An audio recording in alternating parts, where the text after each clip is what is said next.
The appreciation and respect for kicking in professional pool was first brought to light by the great Filipino pool player Efren Bata Reyes, who back in the 80s and the early 90s was known as Cesar Morales when he came to America for the first time to play professional pool.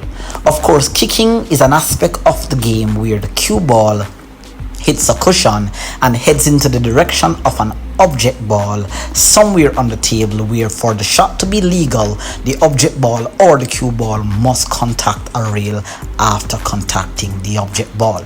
Hey guys, what's up everyone? Welcome or welcome back again to another video tutorial from the Apex Predator Billiards Training Club. My name is Apex Selenio, your aspiring professional pool player and pool instructor straight out of the small island of Jamaica. Now of course guys, you can check out my channel playlist and the secret kick shots pinned in the cards below. You're gonna find lots of tutorials on kicking, but for today's video I'm gonna be walking you through the 4-rail kick shot system here. Now in my previous upload we had spoken about the correlation between kicking and banking, and so of course I'm going to be extending the system that I had taught you in those previous videos, which I'm sharing a preview from those sessions. Let's hear what I had to say about that clip there. So I refer to this system as the 3-5-7 kick system, and it's actually a extension of the +2 kicking systems for kicking an object ball, 2-rail object ball sitting in the pocket. Now with a little bit of low left or low right depending on the bank angle, you're going to get consistent results like this. Now remember that the cue ball and the object ball must be lined 1 diamond less from the natural track line for 4-rail bank. That is a 5-5 track line, and you're pointing the cue ball from a 5-4 track line. You're going to get a consistent result. Now the first thing that I want to demonstrate to you here is the diamond numberings for the short rail. The pocket is labeled 0, the first diamond is labeled 3, the second diamond is labeled 5, and the third diamond is labeled 7. In between the third diamond, that's number 3 and 5, you're going to find the diamond 4. In between the middle diamond and the third diamond, you're going to find the diamond 6. And of course, at the third diamond and the pocket, which is 9, you're going to find the diamond, the direction of the cue ball, how it goes to cushion and it goes long. And then the object ball takes the perfect trajectory into the corner pocket. Once you've settled down, once you're comfortable with the system, once you're comfortable with the speed of the stroke, you will get a perfect result like that one. Perfectly. Now perfectly here I'm aiming from the 2-2 track line here, and I'm just gonna fire this one in perfect speed. The cue ball takes the perfect path and it just goes around nicely into the pocket there. Now you can access those videos by the links that are pinned in the description box below and in the comments, and you can also check out my other kick system videos that I have posted here on the channel. Now of course guys, I'm gonna dive right on in. This video will be broken up into 2 parts, so definitely be sure to hit the subscribe button below, turn on the post notification bell, and leave some positive questions and comments down below. Now based on what you see me here displayed on the screen here, the first diamond here is labeled 3, the pocket is labeled 0. In between the pocket and the first diamond we divide the section into thirds. In between the middle diamond and the first diamond we find the number 4. In between the middle diamond and the third diamond we find the number 7. Obviously between the third diamond here and the pocket to the right we find the number 8. Now here you're gonna see a previous shot from Asian 9-ball tournament where Efren Bata Reyes pulled off one of the most ridiculous, mind-blowing shots ever. Let's have a look at this clip. 我们来看发生什么事情啊？这个为什么会形成吊球啊？相当幸运的一个吊球。好，可能要解3颗星啊。1、2、3，哎呦！ Now obviously I do not know what the commentator is saying, but I can tell you that they were astonished. I was astonished. I was mind blown by how Efren Bata Reyes was able to pull that off in such a tournament of that magnitude here. Now obviously I'm going to be diving into my mathematical skills and try to figure out exactly how Efren Bata Reyes was able to do that even without any maths skills. This is my gift, so I'm going to be using it to the best of my ability here to guide you through this here. Now, many of you guys will argue that he used a system, or he may not have used a system. Efren Barta-Reyes would have said this. The reason why I am a bit good in kick shots, because I played carom and 3 cushion billiards professionally before. I literally stopped playing pool for 5 to 6 years and focused only on carom and 3 cushion billiards. And obviously he would have also stated that he played 3 cushion billiards and carom billiards here. Now, I don't have the luxury of playing those kinds of games because I'm all the way in a country that predominantly plays 8 ball, but I'm definitely tapping into the whole 9 ball aspect and kicking here. Now, here I place the cue ball on the 3-3 track line here, and I'm going to be using top spin, no right, no left spin here, and I'm just going to be aiming slightly inside of that point of aim here, about 2.9 give or take here, just to be very precise. And with a smooth stroke, as you can see, I'm perfectly lined up towards where I'm supposed to be aiming here. And as I deliver the cue smoothly, notice the trajectory that the cue ball takes perfectly in towards the pocket. Let's have a look here at the replay. Cue ball hits just slightly in front of the diamond, which is one of the most important information here that you can find, where the cue ball actually hits the rail groove in front of the diamond as opposed to hitting or aiming towards the diamond. Now, every table plays a little bit different, and you're going to find that some tables you may have to aim at the diamond. Some tables like mine, you're going to have to play just a slight inside of the aiming point here. All right, now let's have a look at a second example here, and this time now we're going to pay attention to where is the cue ball coming off when it hits the 4th cushion. We know where to aim on the 1st cushion, but where exactly is it coming off the 4th cushion here? Now, here I'm aiming on the 5-5 track line, slightly shift my cue towards the inside of that aim point here, and I'm just going to be using top spin here with a medium soft stroke, not trying to play it too hard to compress the cushion, and boom, you can see that it comes anywhere off the 1st diamond and the 2nd diamond, give or take there or thereabout. Now have a look at this replay here. It aims here, boom, just, well, in this example I missed, and you can obviously see why, that I didn't aim exactly inside of the rail groove of that point of aim here. It actually aims towards, so notice that it comes off the 4th cushion here a little bit long and started to spread and open up a little bit, hence heading more towards the end rail here, where I basically made the shot, but the ball was not a hanger, so obviously it just clipped it and left it right into the pocket there. So obviously then I'm going to try to make the shot again. Let's line my shot up from the 5-5 track line here. I'm going to be trying again to aim just to that point there where I just pointed my cue, and with top spin with a medium soft speed, let's pay close attention to again where it comes off the 4th cushion, because we have to know this information when you're playing a particular rack or a particular game here where object balls are in the path, like what you just saw Efren Reyes did. Now here, boom, again I didn't aim exactly to the inside of that aim point, but notice that it comes off the cushion here, and there may have been a slight bit of right spin. I'm not certain what I had done in that execution there, but notice that it came on the inside of the rail and kind of nudged the ball in, obviously because the ball was a hanger. So there, crucial information, we aim just slightly inside of the calculated track point aim point, and then of course off the 4th cushion it's coming off anywhere between the 1st and the 2nd diamond, give or take there, so you can know if the 4-wheel kick or the 4-wheel bank is possible.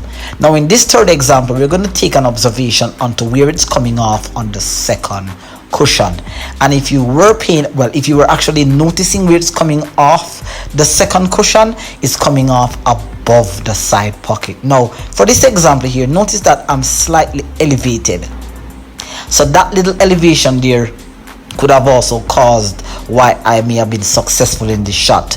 Let me know your thoughts in the comments. Notice how I'm slightly elevated because the pocket is kind of hindering me from having a flat bridge here. Now notice that I aim exactly to where I intended, which is just slightly in front of the diamond. Boom, there you see, comes right above the side pocket. And once again, you see where I placed the chalk, it's coming anywhere off the first diamond and the second diamond there, heading towards the trajectory of the corner pocket. So 3 crucial information was observed there: where to aim, where it comes off the second cushion, where it comes off the final cushion. Let's have a look now at where exactly is it coming off when it touches the third cushion.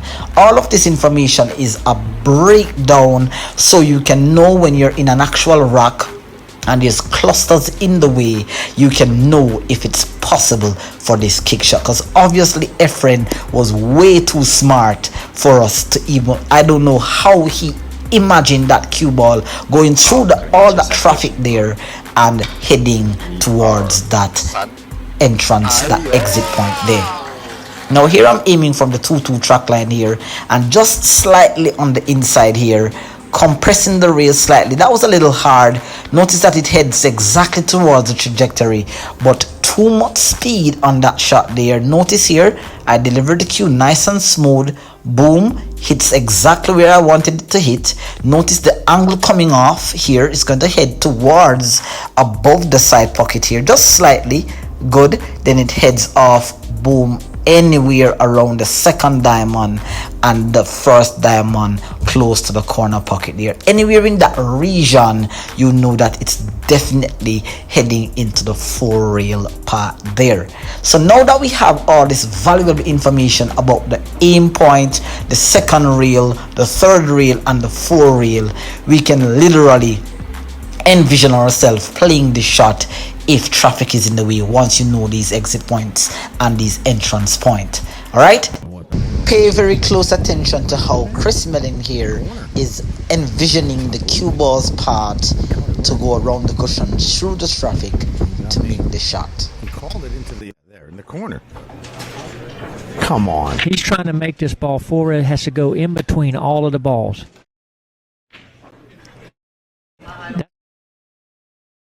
Chance. Wow, what a shot. Oh, my gosh. I just can't. Oh, my God. That might be the best shot I've ever seen in my life.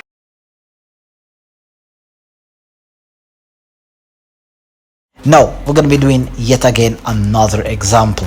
Now, we're going to be aiming here now from, I believe it's the 3-3 track line. Let me double check. Here, let's see where we're going to be putting the cue ball. We're going to be putting the cue ball on the 1-1 track line. Now, this one's a little bit tricky, and I'm going to be moving my object ball, obviously, closer towards the pocket to make it into a hanger, because my cue ball is going to be coming off very, very tight into that cushion there. And once again, with a medium soft speed here, medium soft speed, you don't want to play too hard because it will follow and go into the pocket. Smooth stroke coming around. This one's a little bit heavy. Let's see if it will follow. No, it won't. Perfectly hit into the pocket here. Let's have a look at the replay. Nice smooth delivery, keeping my head down, holding it. Notice that I aim exactly to where I'm aiming. Now, because of the angle in, the angle coming out is going to be a little bit sharp, so obviously it's going to hit a little bit higher on the second rail. But once again, look at that exit point there. It exited off the first diamond close to that corner pocket down to the top bottom half of the table there, and heads perfectly towards the corner pocket there. So all of these shots, as I said, guys, these important information is crucial if you ever get a chance to play this shot. Now, I don't know if there's ever going to be a situation where you have to play this shot. I've played this many times with my friends when the table is empty and they kind of left me in a little awkward shot. I try to do a little bit of, exhibition for them and play the shot, and I've played the shot so many times over.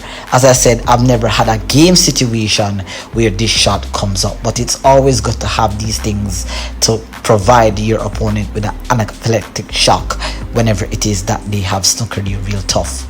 Now here, having a look at this 6-6 track line, this one's a little bit tricky. And notice here that I move my shaft as opposed to inside, I'm moving it slightly outside. Now notice I'm pointing my cue shaft there towards the corner pocket, because the side pocket, pardon me, because that is an area where the cue ball tends to head. Sometimes if you compress the rail, it will go long, and if you don't compress the rail, it will go a little bit high. So there you can see perfectly executed kick shot, beautifully delivered there. Notice here where upon the delivery I hit boom exactly into the diamond here, and the reason why I have to do this is because the cue ball will hit into the nipple of the side pocket, as you will see in a example later on in the video. But that one hit perfectly above the side pocket there and hits exactly around the first and second diamond on the third rail, and then of course exiting around where the chalk is on the fourth cushion there for a perfect trajectory into the corner pocket.